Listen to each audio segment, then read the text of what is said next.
এই মুহূৰ্তত প্ৰত্যেকজন চৰকাৰী কৰ্মচাৰীৰ বাবে জনাব বিচাৰিছোঁ বিগ ব্ৰেকিং নিউজ। চৰকাৰী কৰ্মচাৰীসকলৰ বাবে এইবাৰ চৰকাৰে লৈছে ডাঙৰ সিদ্ধান্ত, গুৰুত্বপূৰ্ণ আপডেট আহিছে, যিসমূহ কৰ্মচাৰীসকলে জনাটো অত্যন্ত জৰুৰী। কাৰণ UPS আঁচনিখন ইতিমধ্যে ঘোষণা কৰিছে 1 এপ্ৰিলৰ পৰা বলবৎ হ'ব।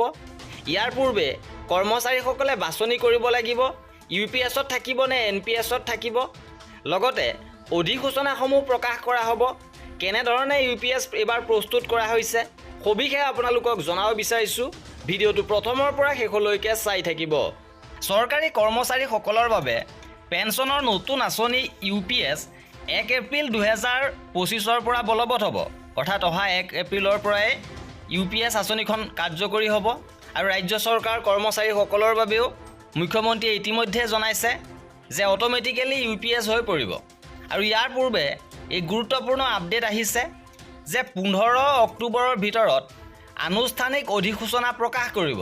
15 অক্টোবৰত আনুষ্ঠানিক অধিসূচনাৰ প্ৰকাশৰ পথত জানিব পৰা গৈছে, কিয়নো চৰকাৰে 2025 চনৰ 1 এপ্ৰিলত পৰিকল্পিতভাৱে মুকলি কৰাৰ প্ৰচেষ্টা কৰিছে UPS আঁচনিখনৰ। দ্য ইকনমিক টাইমছৰ এক প্ৰতিবেদন অনুসৰি UPSৰ নিয়মসমূহ চূড়ান্ত কৰাৰ প্ৰচেষ্টাসমূহ তদাৰক কৰিছে কেবিনেট সচিব TV সোমনাথনে, যিয়ে বিভাগীয় টাস্ক ফ'ৰ্চৰ নেতৃত্ব দিছে।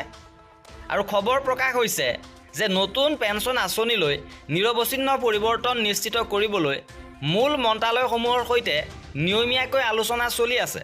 ৰাষ্ট্ৰীয় পেঞ্চন ব্যৱস্থা NPSৰ পূৰ্বৰ পৰ্যালোচনাটো সোমনাথনে সহায় কৰিছিল, যাৰ ফলত UPSলৈ প্ৰস্তাৱিত স্থানান্তৰ ঘটিছিল। আৰু ব্যয় বিভাগে UPSৰ খচৰা প্ৰস্তুত আৰু উন্নয়নৰ নেতৃত্ব দিছে। আনহাতে অন্যান্য বিভাগসমূহে গুৰুত্বপূৰ্ণ সহায়ক ভূমিকা পালন কৰে।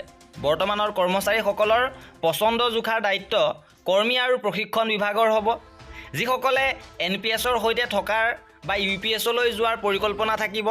অৰ্থাৎ অপশ্যন দিয়া হ'ব আপুনি NPSত থাকিব নে UPSলৈ যাব। আৰু এই সিদ্ধান্ত প্ৰক্ৰিয়া 2025 চনৰ এপ্ৰিল মাহৰ ৰুল আউটৰ পূৰ্বে সম্পূৰ্ণ হোৱাৰ কথা।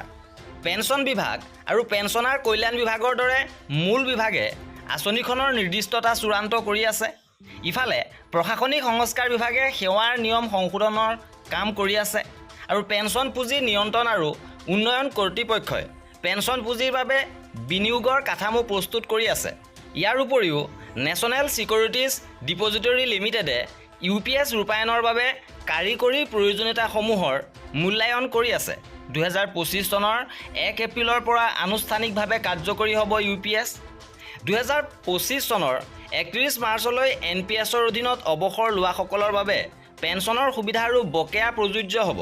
শেহতীয়াভাৱে 24 আগষ্টত কেন্দ্ৰীয় মন্ত্ৰীসভাৰ সিদ্ধান্তই ইতিমধ্যে প্ৰায় 23 লাখ কেন্দ্ৰীয় চৰকাৰ কৰ্মচাৰীক ডাঙৰ সকাহ প্ৰদান কৰিছে যে 2004 চনৰ 1 জানুৱাৰীৰ পিছতো যিসকলে যোগদান কৰিছে NPSৰ অধীনত আছে তেওঁলোকক 50% নিশ্চিত পেঞ্চনৰ গেৰাণ্টি দিছে। আৰু এই আছিল আজিৰ ভিডিঅ'টোত। কৰ্মচাৰীসকলৰ প্ৰতিটো আপডেট পাই থাকিবৰ বাবে আমাৰ চেনেলটো ছাবস্ক্ৰাইব কৰি ৰাখিব। ভিডিঅ'টো শেষলৈকে চোৱাৰ বাবে বহুত ধন্যবাদ।